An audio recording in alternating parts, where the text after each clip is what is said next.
Hello दोस्तों, welcome to Arun stock market analysis channel. हम आज बात करने वाले हैं कि कल निफ्टी की एक्सपायरी है तो मार्केट किस तरह से बिहेव करेगा और स्पेशली निफ्टी में किस तरह से मूवमेंट हो सकती है।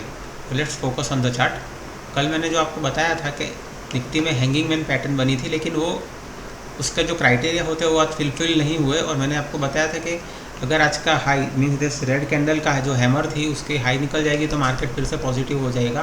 तो आज वही हुआ, क्योंकि ब्रॉडर मार्केट बहुत ही पॉजिटिव था। सारे स्टॉक्स में बहुत अच्छी मोमेंटम थी। मिड कैप निफ्टी आप देख ले, बैंक निफ्टी देख लो। मैंने कल भी बताया था कि बैंक निफ्टी में बहुत अच्छा ब्रेकआउट हुआ है और वो निफ्टी को ज़्यादा गिरने नहीं देगा। तभी स्ट्रेंथ बैंक निफ्टी में बहुत ज़्यादा है कंपेयर टू निफ्टी। और हो सकता है कि bank Nifty all time high को भी हिट कर दे निफ्टी से पहले, क्योंकि निफ्टी में अभी काफ़ी सारे हर्डल्स बाकी है क्रॉस करने के लिए। तो बैंक निफ्टी इतनी गिरी नहीं थी लास्ट 6 मंथ्स में कंपैरेटिव टू निफ्टी। तो कल के लिए अभी हम क्या बात करने वाले हैं कि जब तक अब ए लेवल को अब ज़्यादा ध्यान से देखिएगा, जब तक ये 23,200 कल भी मैंने बताया था 23,200 के ऊपर है ना, सेटअप पॉजिटिव ही रहेगा निफ्टी में और मार्केट में भी। तो 23,200 आपका एसएल हो जाएगा फॉर एनी लॉन्ग ट्रेड्स। और ऊपर में सबसे पहला अब रेजिस्टेंस निफ्टी को आएगा 23,500। कल एक्सपायरी भी है तो ज़रा ध्यान लीजिएगा, 23,500 पे कॉल राइटिंग जोन भी होगा। तो 23,500 से 23,550 इसमें कल निफ्टी को पहला टारगेट भी आप कह सकते हैं, रेजिस्टेंस भी कह सकते हैं। इसी बीच में कहीं कल लगेगा। निफ्टी स्पॉट लेवल की बात है ये, तो ये ज़रा ध्यान में लीजिएगा। 23,500 एंड 23,550 यहाँ तक कल निफ्टी जा सकता है। और मोस्ट इंपॉर्टेंट कि शुक्रवार को हॉलीडे है, ये बात ध्यान में लीजिएगा। फिर मंडे को ही मार्केट ओपन होगा, तो बहुत बड़ी पोजीशंस तो बनाइएगा मत और कैरी फॉरवर्ड भी मत कीजिएगा फॉर मंडे, क्योंकि फ्राइडे हॉलीडे और पता नहीं फिर से क्या हो जाए। और आज एंड में न्यूज़ आ गई थी कि अमेरिका ने वापस से 245% टैक्स इंक्रीज़ किया है ऑन चाइनीज़ गुड्स। तो उसका चाइना भी अपने हिसाब से जवाब देगा, तो इसलिए फिर से कुछ अनसर्टेनिटी हो सकती है मार्केट्स में। तो ये सारी बात ध्यान में लीजिएगा ज़रा। तो फिर से एक बार मैं रिपीट कर देता हूँ, आपके लॉन्ग पोजीशंस के लिए आपका एसएल फिक्स रखिएगा 23,200 का। और ऊपर में पहला टारगेट रेजिस्टेंस होगा 23,500 23,550। इस रेंज में कल अपनी एक्सपायरी हो सकती है, क्योंकि स्ट्रक्चर बुलिश है। आज की कैंडलशिप भी काफ़ी बुलिश बनी है और ब्रॉडर मार्केट भी आज बहुत बुलिश था थैंक्स टू बैंक निफ्टी। अब हम बात कर देंगे बैंक निफ्टी के लिए।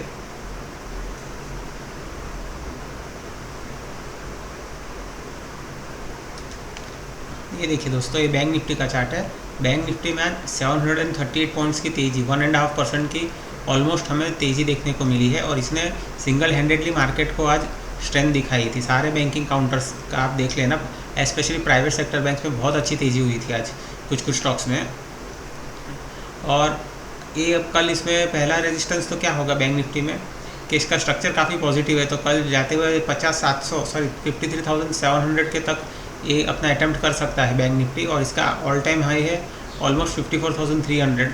तो अब इसका स्ट्रक्चर क्या कह रहा है, जब तक अब ये 51,900 के ऊपर है ना, इसका स्ट्रक्चर बुलिश ही होगा। मीन्स बाय ऑन डिप जैसा सिनारियो बनेगा, जो कि बैंक निफ्टी में trading is very much not advisable. ये तो सिर्फ मैं आपका एक अपना व्यू दे रहा हूँ। Kindly ask your financial adviser before doing any trading, क्योंकि ट्रेडिंग बहुत ही रिस्की होती है और स्पेशली बैंक निफ्टी। ये बात ज़रा ध्यान में लीजिएगा। तो जब तक अब ये 51,900 के ऊपर है ना, इसका स्ट्रक्चर बुलिश ही रहेगा। और it can attempt going till here 53,800 and 54,300। वो अब नेक्स्ट वीक हो सकता है, एक दिन में तो नहीं होगा, क्योंकि कल फिर शुक्रवार को हॉलीडे है। तो ये बात ज़रा ध्यान में लीजिएगा। तो ये 2-3 पॉइंट्स थे बताने के लिए। अब हम बात करेंगे कुछ और इंडेक्स के बारे में। हाँ दोस्तों, ज़रा एफएमसीजी इंडेक्स पे फोकस कीजिएगा। एफएमसीजी स्टॉक्स काफ़ी सारे स्टॉक्स है जो बाई सिग्नल दे रहे हैं, तो उन पे ज़रा फोकस कीजिएगा। FMCG index is looking quite good. तो एक वो अच्छा सेक्टर हो सकता है आने वाले दिनों में, क्योंकि वो काफ़ी महीनों के ऑलमोस्ट 1 साल से चला नहीं है। तो उसमें अच्छी खासी मोमेंटम रहेगी आने वाले दिनों में। कल इंट्राडे की बात तो नहीं कर रहा हूँ मैं, लेकिन कुछ समय से इसमें स्टॉक्स में ट्रैक्शन अच्छा आ रहा है।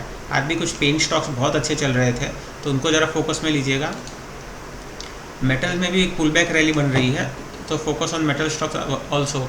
इनमें वापस से मेटल इंडेक्स 8,600 तक जा सकता है, तो ये ध्यान में लीजिएगा। 8,600 तक मेटल इंडेक्स जा सकता है। तो ये ज़रा एक दो अपने मेटल स्टॉक्स में भी अच्छी मूवमेंट थी, तो उसको ज़रा फोकस में लीजिएगा। आईटी को अवॉइड कीजिए, क्योंकि आईटी में क्या है, अमेरिका से कुछ भी नेगेटिव न्यूज़ आती है ना तो तुरंत गिर जा रहा है आईटी और फार्मा। तो उनमें ज़्यादा मोमेंटम रहता नहीं है, तो it is completely depend on American news. तो उसको ज़रा अवॉइड करो तो अच्छा है।